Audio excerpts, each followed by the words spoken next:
Hello and welcome everyone to another inventRight.com TV show. My name is Andrew Krause. This is Mr. Stephen Key. Steve, we got a great topic for this show. What is it, Andrew? Your turn. What's that?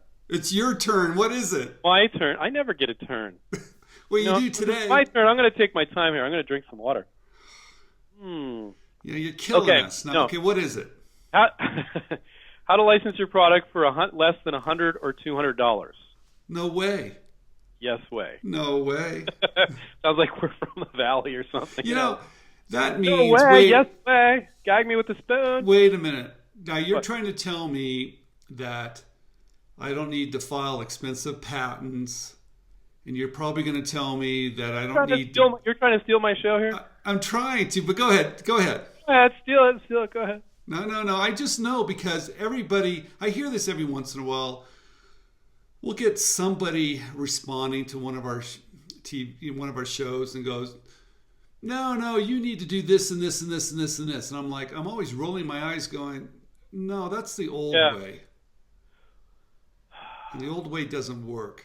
Never worked very well. Well, and I don't know where they got the advice. Just people have this intuitive sense on how you're supposed to license, and 90% of it is either a little or a lot wrong. And the technique for licensing your product for less than $100 or $200 addresses some of those things. So let's talk about the first thing. All right. So the first thing is exactly what you said. Everybody thinks they need to run out and get a patent. Uncle Joe says, wow, that's a great idea. And their only advice is, you better get a patent on that. I always use Uncle Joe. I don't know why. But and they're like, I better get an idea because Uncle Joe, I like him. He's smart. He likes my idea, and he get a patent. You know, Andrew, they're hearing this on Shark Tank all the time. Every week they hear that.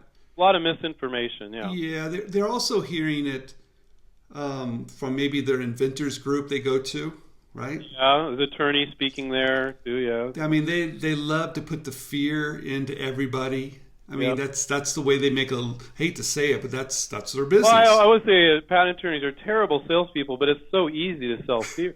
Well, they're good. It makes it so easy for them. I know. Now we're but probably they're not a all lot of hate.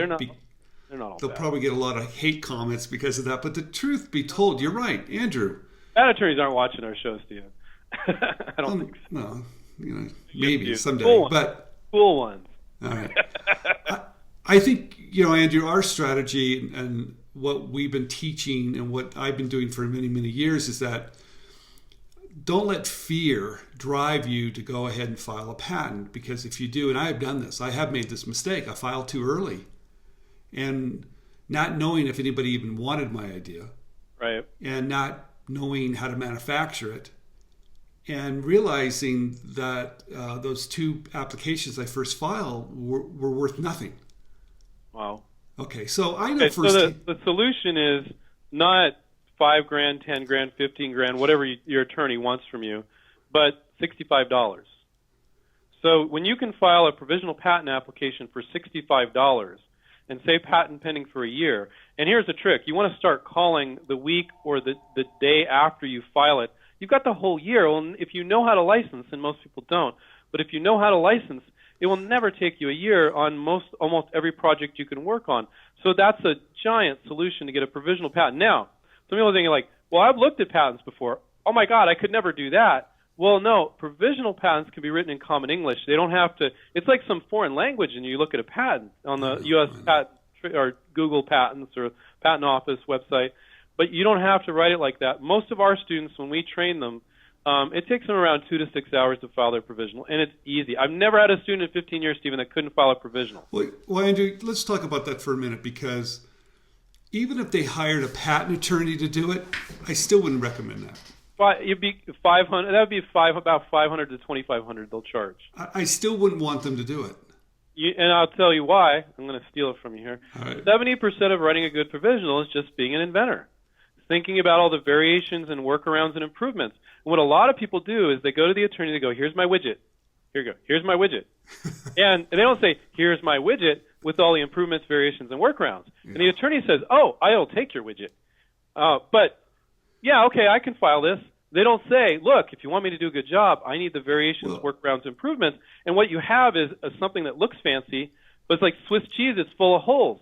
And the inventor didn't do their job. The attorney, I believe, didn't do their job in grilling the inventor and saying, you need all those variations. But Andrew, it's not really their job.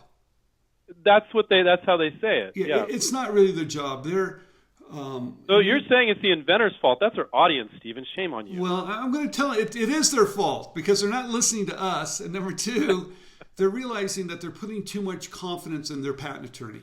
Yes, and it's not their job to do that stuff. No, it really isn't their job. Their job isn't to tell you if you've got a marketable idea. Their job isn't to tell you to talk about workarounds. Their job isn't to try to figure out manufacturing. That's not their job.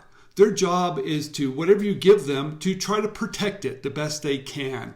And what we're talking about, that's not enough. You're not giving them enough to do the good job. You need to be the expert. You need to do the things. Got it. Well, we need to cover the other topics on how people can license their product for less than $100. Right. You know, I love this topic. I know, it's a great topic. But let's get off just real quickly. So 70% of writing a provisional is just being an inventor, thinking about the workarounds, variations, improvements. Right. The other percent is wording, but it's not the complicated wording of patents. It's like it could be like this or this or this, but not limited to these methods. It could be out of this or this material, not limited to these materials. There's more to it than that, guys. But the basics is the 30% of it isn't. There's not that much more to learn. It's not that hard. Now, the other part of why you can license a product for less than $100 or $200 is you don't need to go out and pay some graphic designer thousands of dollars, or to put something together. This is the way we do it with our students. The student will throw into Microsoft Word it's a sell sheet, one-page advertisement, right? And they'll throw, or it could be a short 30 to 60-second video. They'll throw what the words and the picture should be, and the coach will guide them and say, well, let's change this, let's change that. And it can look god-awful. And you guys can do this on your own, too. But the bones are good. And so when we work with our students, the bones of the sell sheet are good.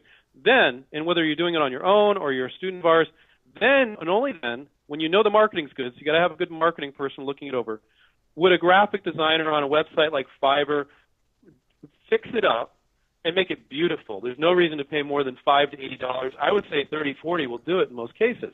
So now what are we talking about? Let's say 40. 65 for a provisional, right? $40 for a sell sheet to fix it up. Now, do not rely, here's one warning, do not rely on that graphic designer to do your marketing. You'll have a very pretty piece of junk. You're the marketing person. Somebody helping. Andrew, what's really interesting, and you're absolutely right, there's 3D computer-generated graphic artists you can find online that will take your ugly sketch and make it look beautiful. Or just Photoshop an existing product. It's not necessarily... They could do either one, but it's so affordable now.